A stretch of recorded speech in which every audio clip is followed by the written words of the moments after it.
Banco Mundial divulga relatório com custo aproximado de reconstrução da Síria após 13 anos de guerra civil.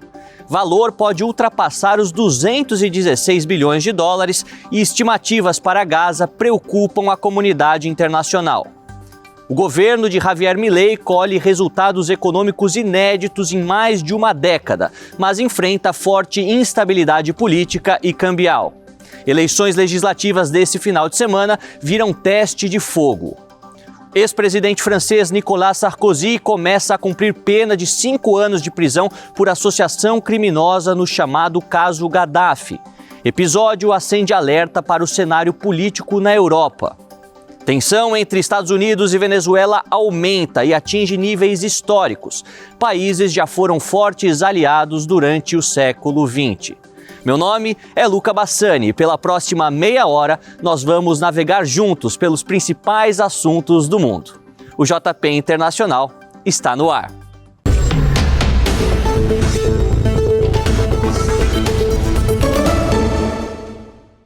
E na Europa, o grande assunto da semana foi o início do cumprimento de pena do antigo presidente francês Nicolas Sarkozy, que liderou a França entre 2007 e 2012.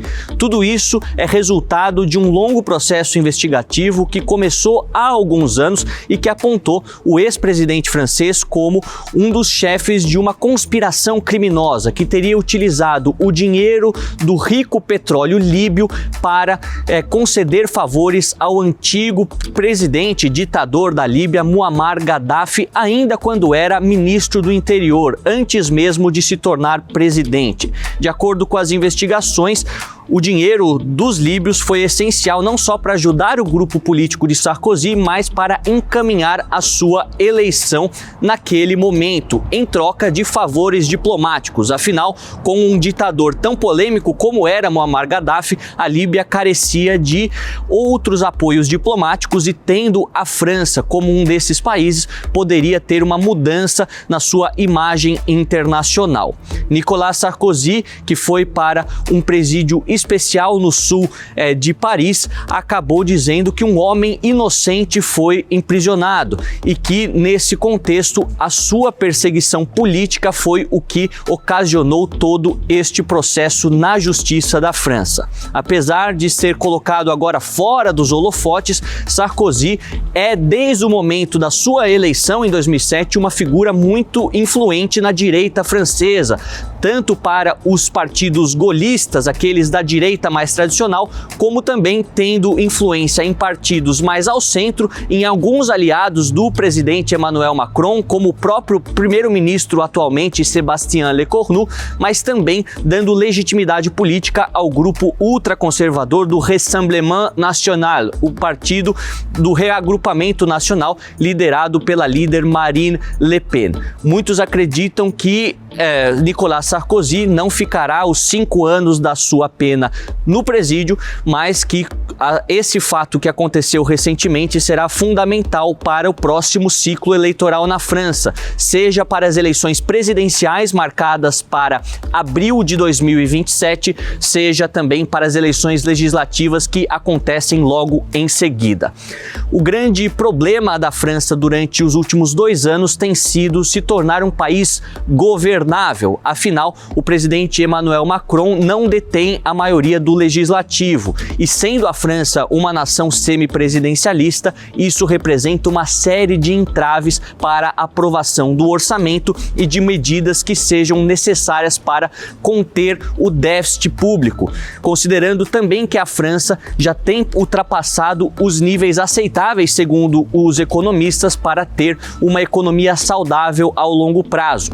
Durante as últimas semanas, para se manter no poder, o primeiro-ministro Sébastien Lecornu fez uma série de concessões, incluindo o adiamento do início da reforma previdenciária para 2028, que representará mais perda de dinheiro para os franceses em 2026 e 2027. A popularidade do presidente Macron também segue em baixa, não só pelas questões de problemas internos e a falta de esperança dos franceses ao olhar o seu dia a dia e ver nos políticos uma chance de recuperação, mas também relacionada com a sua própria incapacidade de transformar a França numa grande potência europeia que deveria ser depois da saída do Reino Unido dentro do bloco da União Europeia.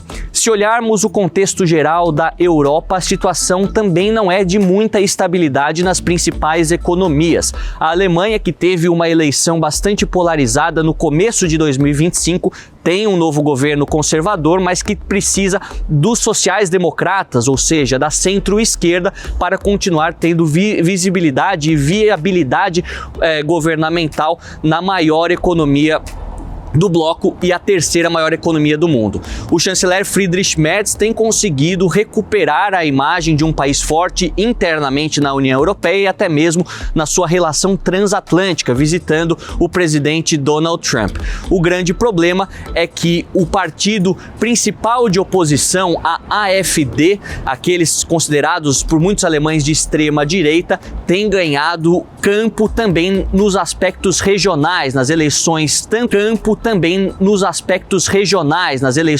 tanto estaduais quanto municipais, o que preocupa grande parte dos partidos mais tradicionais para o próximo ciclo eleitoral durante os próximos 4 anos. O cenário de recessão econômica também é um pouco desanimador. Apesar da melhora de certos índices, os alemães necessitam de melhores acordos econômicos com outras partes do mundo para suprir a falta que faz o mercado norte-americano neste momento de tarifaço em que os seus produtos industrializados chegam no país mais rico do mundo com uma taxação maior imposta pelo presidente norte-americano. Andando para a Espanha, também agora a 4ª maior economia da União Europeia, o cenário não é fácil. Pedro Sánchez, ele tem um governo muito frágil porque depende dos partidos independentistas, separatistas, tanto do País Basco quanto da Catalunha, para conseguir o número necessário de cadeiras. Além disso, pelos problemas internos, muitas vezes acaba olhando para fora da Espanha como uma forma de suprir esta falta de popularidade, se engajando não só na causa ucraniana, mas principalmente na causa palestina. A Espanha foi um dos primeiros países que reconheceu a Palestina como um Estado soberano desde que a guerra em Gaza começou em 2023 e um daqueles que tem a posição mais crítica contra o Estado de Israel em suas medidas militares dentro do enclave palestino da faixa de Gaza.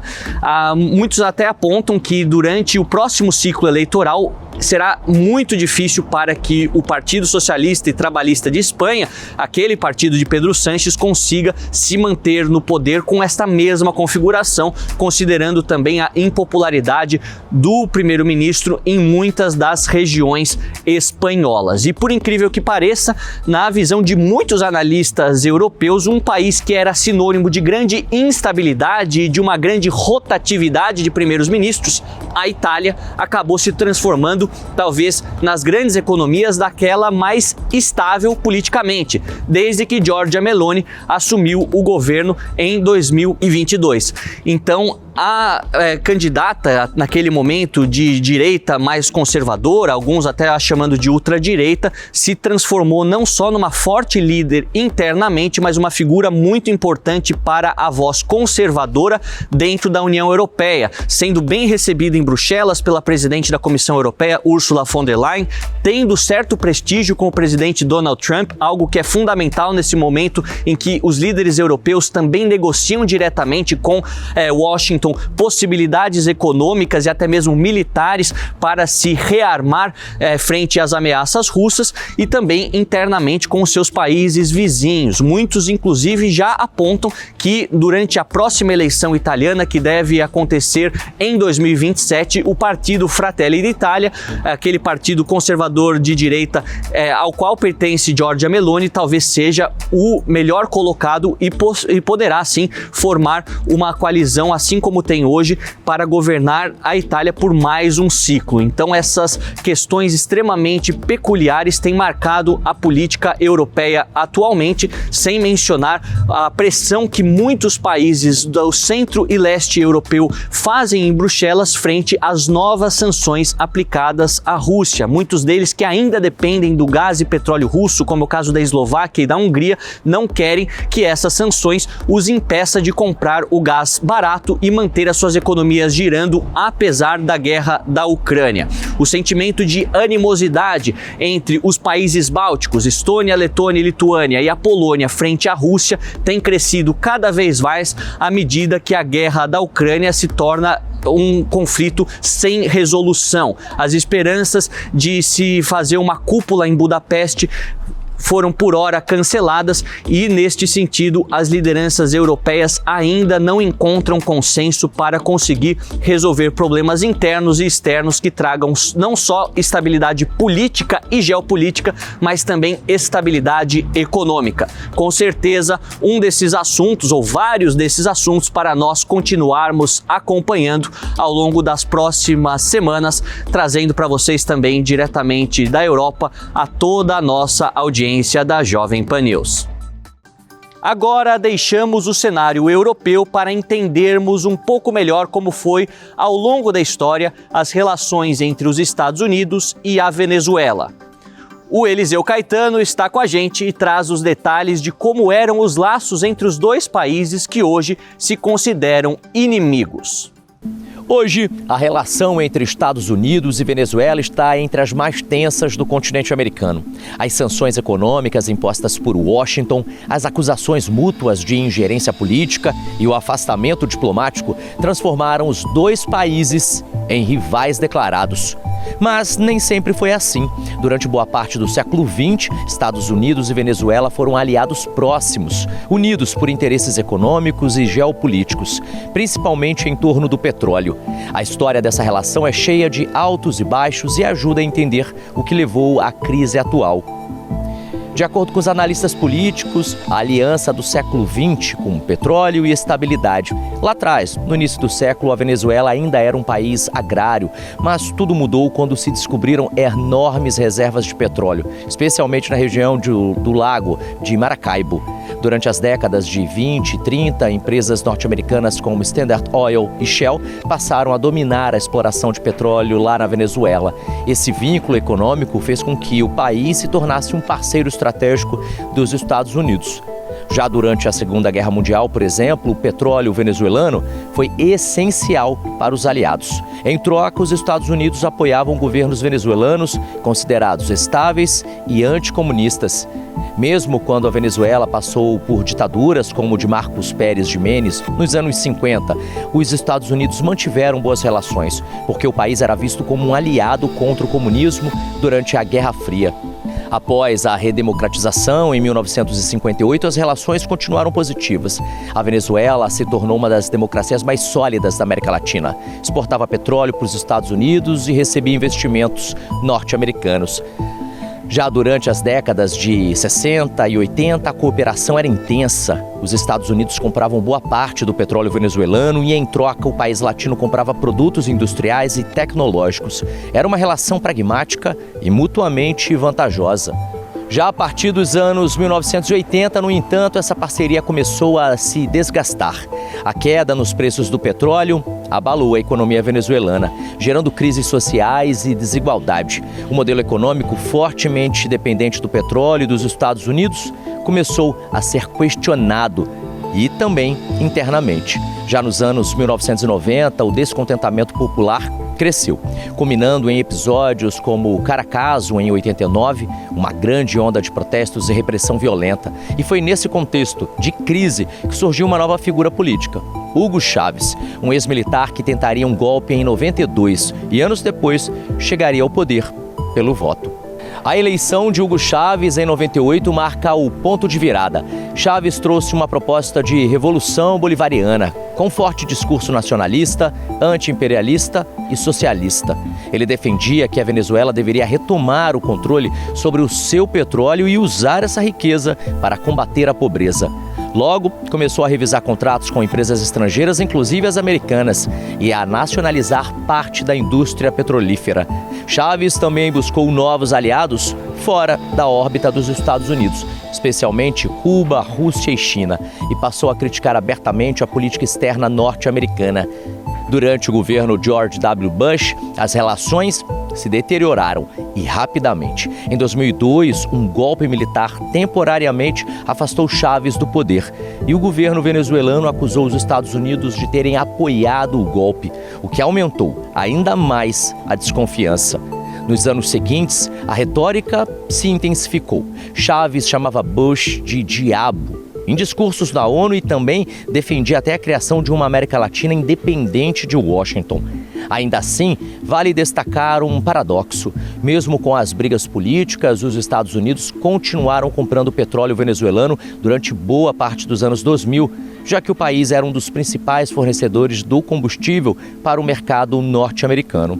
Com a morte de Chávez em 2013, Nicolás Maduro assumiu a presidência, prometendo continuar o projeto bolivariano. Mas o cenário econômico mundial já era outro. A queda do preço do petróleo e a má gestão interna mergulharam a Venezuela em crise econômica profunda. A inflação disparou, faltavam alimentos e remédios e milhões de venezuelanos começaram a deixar o país. Os Estados Unidos, especialmente durante o governo Donald Trump, passaram a impor sanções severas ao governo venezuelano, alegando violações de direitos humanos e fraudes eleitorais. Washington também reconheceu o opositor, Juan Guaidó, como presidente interino da Venezuela em 2019, aprofundando a ruptura diplomática. Em resposta, Maduro acusou os Estados Unidos de tentar promover um novo golpe de Estado e reforçou alianças com Rússia, China e Irã. Atualmente, a relação é de desconforto e desconfiança mútua. Embora o governo Biden tenha feito alguns gestos de aproximação em função das necessidades energéticas mundiais, especialmente após a guerra na Ucrânia, a normalização completa ainda está longe. Mas o que mudou afinal? Se a gente olhar para o quadro geral, dá para resumir mais ou menos assim. No século XX, Estados Unidos e Venezuela eram aliados por causa do petróleo e da afinidade política durante a Guerra Fria. Já no século XXI, essa relação se rompeu por causa de mudanças internas na Venezuela, que buscou se distanciar da influência norte-americana e adotar um modelo político e econômico alternativo. Além disso, a política dos Estados Unidos na região, marcada por intervenções e apoio a governos conservadores, reforçou a percepção de que Washington tentava controlar o destino dos países latino-americanos. Em outras palavras, a relação deixou de ser uma parceria pragmática e se tornou um embate ideológico e geopolítico. Eliseu Caetano, dos Estados Unidos, para a Jovem Pan. Nós continuamos a falar sobre os Estados Unidos, mas dessa vez vamos fazer uma conexão em Brasília, pois o assunto deste domingo é a possível reunião entre Donald Trump e o presidente Lula. O André Anelli está conosco diretamente da capital federal e nos lembra um pouco de como está o cenário em que este encontro deve ocorrer. Os mais de 200 anos de relações diplomáticas entre Brasil e Estados Unidos foram surpreendidos pelo aviso do presidente americano Donald Trump, no dia 9 de julho, de que tarifas seriam aplicadas aos produtos importados brasileiros. Na ocasião, a alegação foi política de que o Brasil perseguia o ex-presidente Jair Bolsonaro. O governo Lula não aceitou o discurso e defendeu a soberania dos interesses nacionais. Sem acordo e nem diálogo, o tarifaço entrou em vigor em agosto, mas em setembro, de forma inesperada e aparentemente improvisada, Trump fez elogios a Lula e abriu espaço para a retomada dos contatos diplomáticos entre os dois.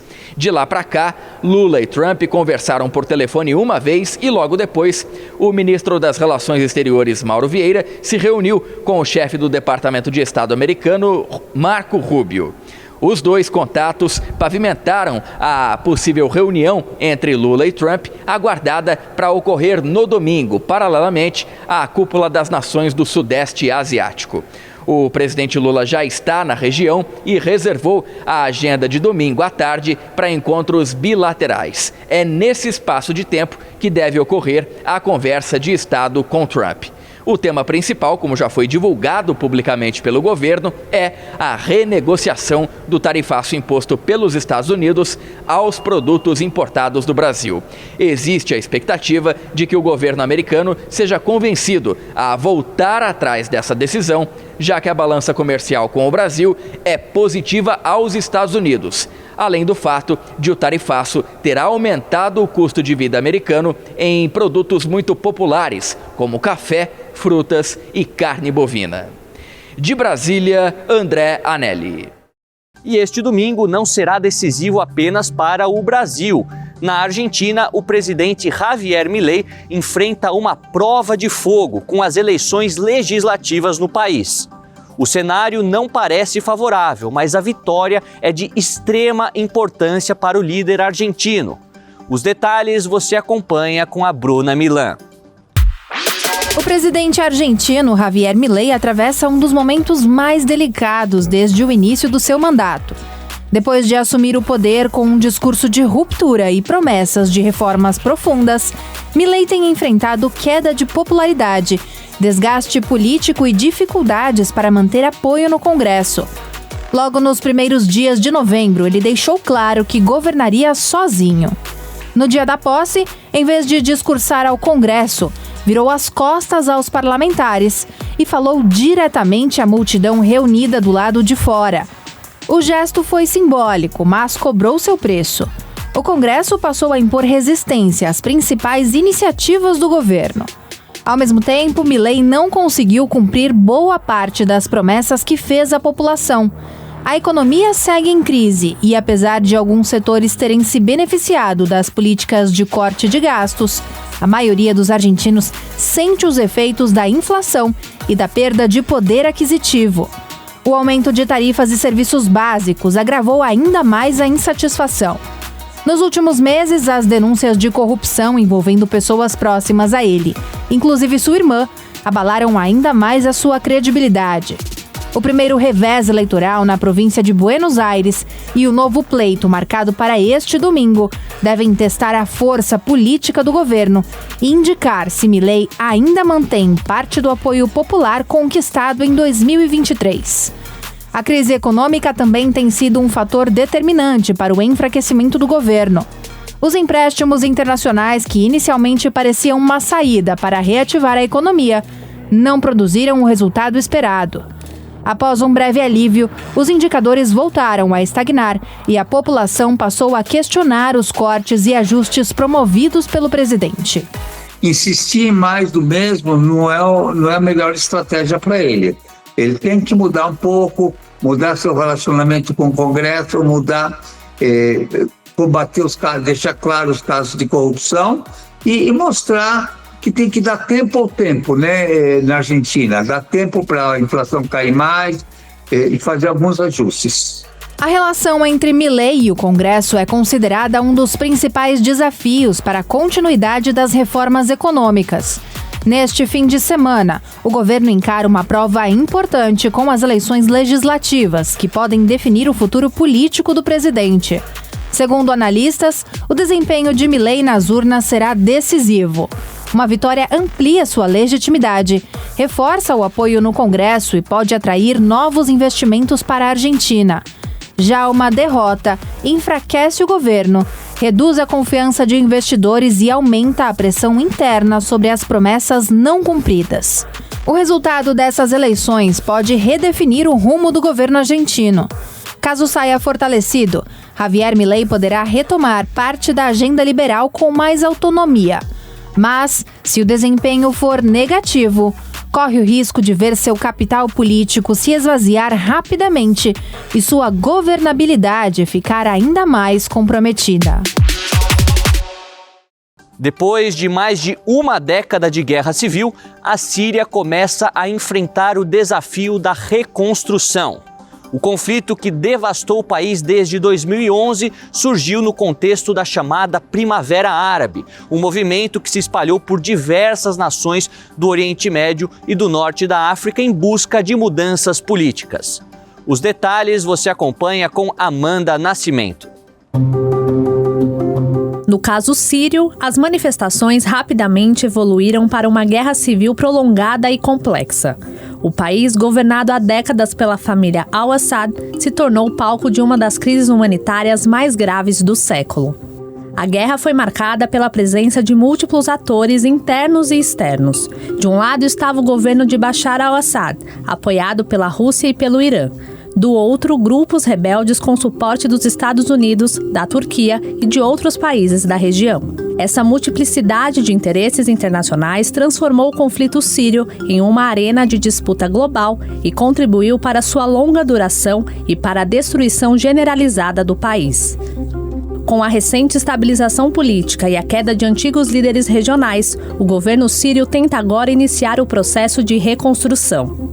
Esse processo ocorre em fases, começando pela estabilização do território e pela retomada de serviços essenciais. A expectativa é que países da região e parceiros estratégicos contribuam financeiramente, seja com infraestrutura física, como moradias, energia e saneamento, seja com investimentos em recursos naturais e rotas comerciais. Mas há desafios profundos. A Síria é um país devastado, com milhões de pessoas deslocadas e cidades inteiras em ruínas. Além disso, há o dilema de como financiar a reconstrução de um território que viveu uma guerra civil, em que o governo vitorioso dificilmente tem condições de arcar sozinho com os custos da recuperação. O professor de Ciência Política e Relações Internacionais, Augusto Teixeira, explica que o apoio internacional será essencial para que o país possa se reerguer. Ele destaca que, assim como na Síria, a reconstrução de Gaza enfrentará enormes obstáculos, mas com uma diferença fundamental. O conflito palestino-israelense envolve um Estado estrangeiro diretamente responsável pela destruição. Segundo ele, há um embate jurídico sobre o papel de Israel nessa reconstrução. Nesse caso, Israel pode ser questionada, e aí você tem discussões do campo do direito que acusam Israel de crimes de guerra ou até de genocídio, que podem pesar por um argumento de que Israel tenha que contribuir com os esforços de reconstrução. Entretanto, isso é muito difícil de acontecer. Não ocorreu em nenhum dos outros conflitos que Israel participou nas últimas décadas, quanto mais em relação a Gaza, que tem essas condicionantes em relação ao seu status enquanto território e país, Palestina, indefinidos dentro do contexto internacional. O que é mais provável é que países árabes ou fundos em que países do Ocidente possam contribuir venham a participar não apenas da alocação de recursos, mas do gerenciamento da aplicação desses recursos na reconstrução em Gaza. Augusto lembra que a reconstrução de Gaza é uma tarefa monumental. Com cerca de 80% da infraestrutura física destruída, o território precisa não apenas de novas moradias e prédios, mas também da reconstrução total de sistemas básicos, como energia elétrica, saneamento, comunicações e hospitais. Estima-se que o custo da reconstrução possa chegar a 80 bilhões de dólares, embora a quantia ainda seja imprecisa. O maior desafio, segundo ele, será garantir segurança e estabilidade política para que os recursos possam de fato ser aplicados. O paralelo com a Síria ajuda a entender a dimensão do problema. Reconstruir não é apenas levantar edifícios, mas restaurar uma sociedade inteira em um contexto de instabilidade, desconfiança e ruínas. A história mostra que o processo é sempre político e raramente justo. O exemplo do Plano Marshall, que reergueu a Europa após a Segunda Guerra Mundial, é lembrado como um raro caso de sucesso em que as potências vencedoras financiaram a recuperação das nações devastadas.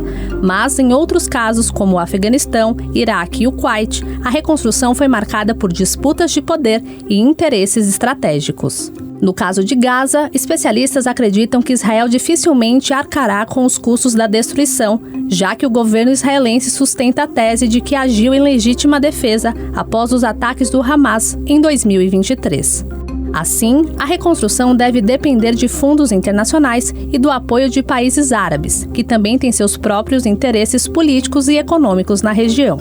O grande desafio agora é transformar as promessas de ajuda em ações concretas, algo que tanto em Gaza quanto na Síria vai exigir não só recursos, mas também a vontade política e estabilidade regional.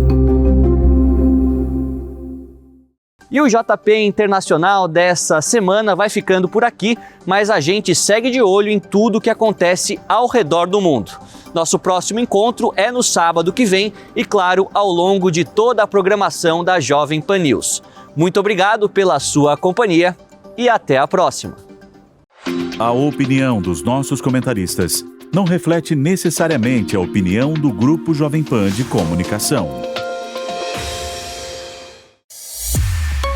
Realização Jovem Pan.